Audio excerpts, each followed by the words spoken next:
di Kota Kinabalu. Ya, sahih. Kerajaan melalui pihak Jabatan Hidupan Liar akan melaksanakan tindakan penyelesaian mengenai isu kehadiran buaya di kawasan perairan di kawasan Tawau.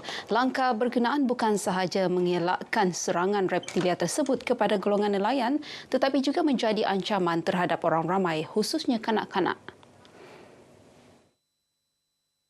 Kita berharap agar pihak-pihak yang berkaitan seperti Jabatan Hidupan Liar supaya dapat mengambil tindakan yang sewajarnya untuk memastikan kawasan tempat-tempat nelayan ini mencari kehidupan dapat dipastikan dihindarkan daripada gangguan ataupun ancaman daripada buaya-buaya yang sejak kebelakangan ini mengganas dan ada juga yang telah terkorban kehilangan nyawa. Masalah habitat macam buaya ni kan mengganggu maksudnya sama nelayan-nelayan di kawasan pesisir pantai lah.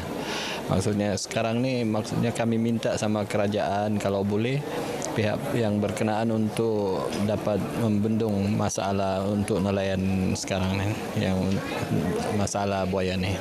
Kalau boleh kepada agensi yang terlibat dari segi persatuan nelayan ini agar diberi lagi pendapatan penambahan ekonomi kepada anak-anak nelayan seperti kursus keusahawanan.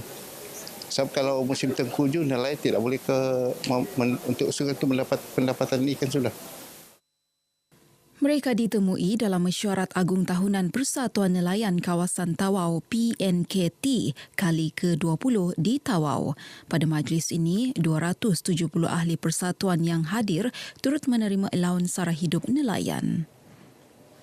Pengurusan masjid dan surau sepanjang Lebuhraya Pen Borneo diingatkan agar memastikan keselesaan serta fasiliti yang kondusif sebagai salah satu kemudahan persinggahan khususnya pelancong dari negara Brunei Darussalam dan wilayah Sarawak. Antara yang perlu dititik beratkan adalah kebersihan dan prasarana terjaga sekaligus meningkatkan imej meyakinkan kepada masyarakat luar.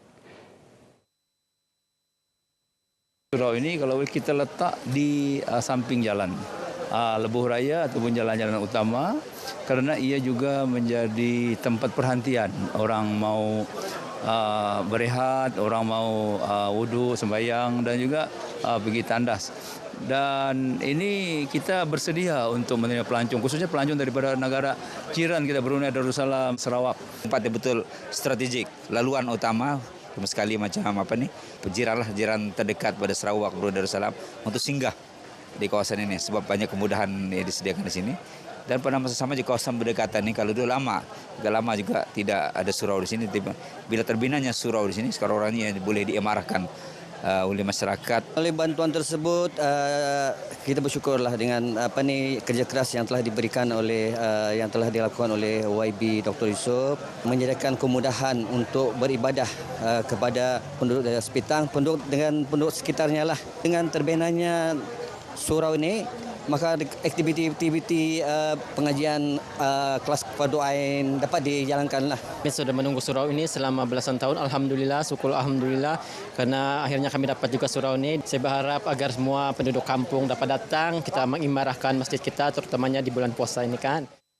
Mereka menyatakannya semasa ditemui dalam majlis perasmian Surau Kampung Merintaman dan penyerahan sumbangan kepada masjid dan surau di Sipitang. Selain menjadi lokasi persinggahan melaksanakan ibadah solat dan rehat, surau dan masjid juga turut dicadangkan agar berfungsi sebagai pusat dan gerai jualan sekaligus menjana pendapatan tetap kepada penduduk setempat. Majlis Perundangan Pertubuhan Islam Malaysia MAPIM sedia bekerjasama dengan kerajaan negeri bagi menangani beberapa isu kemiskinan, keperluan asas kediaman dan peningkatan sosioekonomi bagi golongan miskin tegar di negeri ini. Hasrat itu disampaikan melalui satu kunjungan hormat kepada Yang di-Pertua Negeri Sabah Tun Haji Johar Mahiruddin di Istana Seri Kinabalu. Presiden MAPIM Muhammad Azmi Abdul Hamid berkata pihaknya telah mengenal pasti beberapa tempat sekitar ibu negeri melibatkan Kota Kinabalu, Putatan dan Kinarut bagi tujuan pelaksanaan tersebut. Saya beri maklumkan kepada Tun tadi kami pergi sekurang-kurangnya tiga tempat kampung yang miskin, dan saya mengatakan bahawa kami sangat tersentuh untuk melihat ini yang sebenarnya ada dan bagaimana Aman PIM dengan kerajaan negeri Sabah akan bersama-sama bergabung tenaga. Kita akan cuba usahakan dana supaya dapat dibawa ke Sabah. Jelas Muhammad Azmi lagi pihaknya telah mendapatkan dana khas mengenai usaha sama ini melalui beberapa pihak yang berminat sekaligus membolehkan projek ini dapat dilakukan segera. Walau bagaimanapun Baik, katanya paparan tadi mengakhiri perkongsian dari Sabah. Kembali bersama Sahih di Angkasa Peri. Terima kasih, Rita.